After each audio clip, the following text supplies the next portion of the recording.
നിൽക്കുന്നവനാണ്. കാരണം എന്താണെന്നറിയാമോ?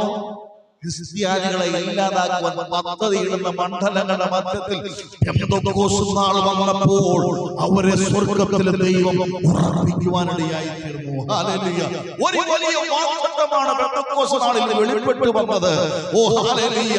ക്രിസ്ത്യാനികളെ, ഈ മാർഗ്ഗക്കാരെ ഇല്ലാതാക്കുവാൻ ദേശമൊന്നടങ്കം രാജാക്കന്മാരെ ഒന്നടങ്കമായി അണിനിരന്നുകൊണ്ട് ആ പെന്തക്കോസ്തുകാരെ, ഈ മാർഗ്ഗക്കാരെ, ക്രിസ്ത്യാനികളെ, യേശുവിന്റെ അനുകാരികളെ ഇല്ലാതാക്കുവാൻ പദ്ധതിയിട്ടപ്പോൾ യേശു പറയുക, പിതാവിന്റെ ഒരു വാഗ്ദത്തം ഞാൻ നിങ്ങൾക്ക് വേണ്ടി തരാൻ പോകുകയാ.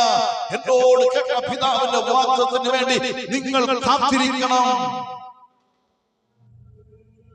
ഹല്ലേലൂയ. കാത്തിരുന്നു.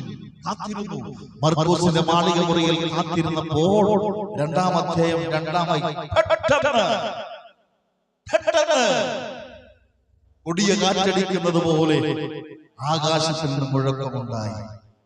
ഹല്ലേലൂയ. ഭയന്നിരുന്നവരുടെ മുമ്പിൽ മറ്റുള്ളവരെ ഭയന്ന്, മറ്റ് ജാതികളെ ഭയന്ന്, ആ ക്രിസ്ത്യാനികൾ ഒന്നിച്ച്, യേശുവിന്റെ അനുകാരികൾ ഒന്നിച്ചു കൂടിയിരുന്നപ്പോൾ പെട്ടെന്ന് കൊടിയ കാറ്റടിക്കുന്നത് പോലെ ആകാശത്തിൽ നിന്ന് മുഴക്കമുണ്ടായി. ഹല്ലേലൂയ. ഭയന്നിരുന്നവരൊക്കെ ധൈര്യം പ്രാപിച്ചു. ദൈവത്തിന്റെ വാഗ്ദത്തങ്ങൾ എപ്പോഴും പെട്ടെന്നായിരിക്കും. ഹല്ലേലൂയ. ഇന്ന് പകൽക്കാലം എന്നെ കേൾക്കുന്ന പ്രിയ ദൈവജനമേ, ഓ ഹല്ലേലൂയ, ദൈവത്തിന്റെ വാഗ്ദത്തം എന്നിലും നിങ്ങളിലുമുണ്ട്. എത്ര പേര് ഉറയ്ക്കുന്നുണ്ട്? എത്ര പേര് വിശ്വസിക്കുന്നുണ്ട്? എത്ര പേര് ആമേൻ എന്ന് പറഞ്ഞ് യേശു എന്ന് പറഞ്ഞ് ഏറ്റെടുക്കുന്നുണ്ട്?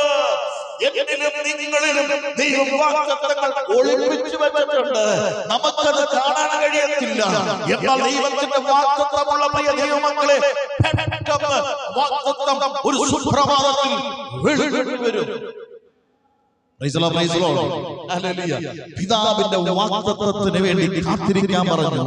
കാത്തിരുന്നപ്പോൾ കൊടിയ കാറ്റടിക്കുന്നത് പോലെ ഹല്ലേലൂയ നമ്മുടെ ജീവിതത്തിൽ അത് വെളിപ്പെടുവാനിടയായി. ഹല്ലേലൂയ. അവിടെ സാധ്യതയിലേക്ക് വരട്ടെ. പത്രോസ്, തന്റെ വാക്കിന് പോലും വിലയില്ലാതിരുന്ന പത്രോസ് അവിടെ ചാടി എഴുന്നേറ്റ്. പെട്ടെന്ന് വാഗ്ദത്തം തങ്ങളിൽ വെളിപ്പെട്ട് കഴിഞ്ഞപ്പോൾ തന്റെ വാക്കിന് പോലും വിലയില്ലാത്ത പത്രോസ് പെട്ടെന്ന് ചാടി എഴുന്നേറ്റ് ജനത്തെ ഉറപ്പിക്കുകയാണ്. തന്റെ പ്രസ്താവനയിൽ എഴുന്നേറ്റ് പരിശുദ്ധാത്മാവിൽ പറഞ്ഞ പെട്ടെന്ന് കൊടിയ കാറ്റടിക്കുന്നത് പോലെ ആകാശത്ത് മുഴക്കമുണ്ടായി.